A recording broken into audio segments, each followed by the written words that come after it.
राधे राधे आप सभी को।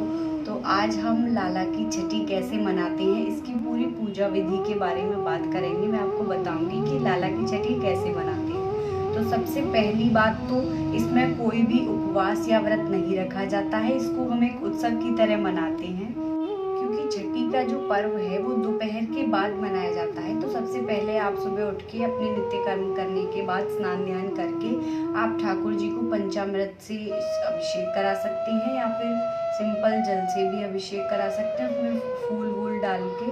उसके बाद में इसका जो छठी है वो दोपहर में मनाई जाती है, तो इसलिए आप फिर इसके बाद में भजन भी कर सकते हैं, बधाई गा सकते हैं लाला के लिए। तो इसके बाद में जैसे छठी मैंने आपको पहले भी बताया कि दोपहर में मनाई जाती है, तो सुबह तो आपने स्नान ध्यान करा दिया। इसके बाद में आप दोपहर के समय में कच्चा दूध, जो कि मेन इंग्रेडिएंट है इसमें, कच्चे दूध का आपको स्नान कराना है।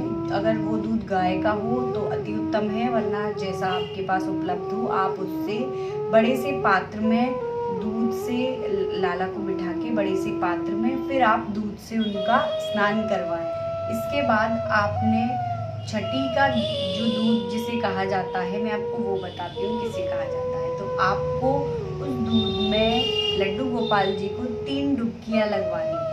जी हाँ, आपको 3 डुबकियाँ लगवानी है। इसी को छठी का दूध कहा जाता है। फिर इसके बाद आपको ठाकुर जी का सिंपल जल से स्नान करवा के श्रृंगार करके उनको विराजमान कर देना है। अब इस दूध का हम क्या करेंगे, इस दूध को आप खुद भी ग्रहण कर सकते हैं, भक्तजनों में वितरित कर सकते हैं। इसका इस्तेमाल आप खीर बनाने के लिए या दूध चाय में कैसे भी कर सकते हैं, लेकिन आप इस बात का ध्यान रखें कि उस दूध का आप जो यूज़ करेंगे उसको आप दोबारा से ठाकुर जी का भोग नहीं लगाएंगे, क्योंकि एक बार हम उससे ठाकुर जी का स्नान करवा चुके हैं। तो उसको आप एज अ प्रसाद ग्रहण कर सकते हैं किसी भी रूप में, या फिर भक्तजनों में वितरित कर सकते हैं।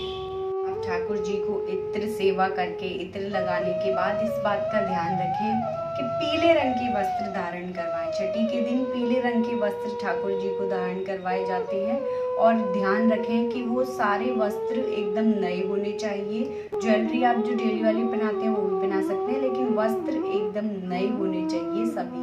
इस बात का ध्यान रखें।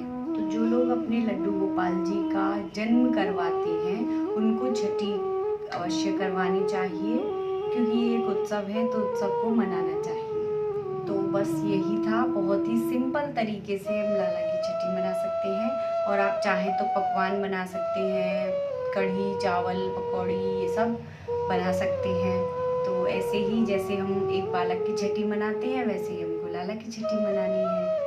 तो इस वीडियो में इतना ही। अगर आपको वीडियो इन्फॉर्मेटिव लगा हो तो चैनल को सब्सक्राइब कर लीजिए, वीडियो को लाइक कर दीजिए। हरे कृष्णा।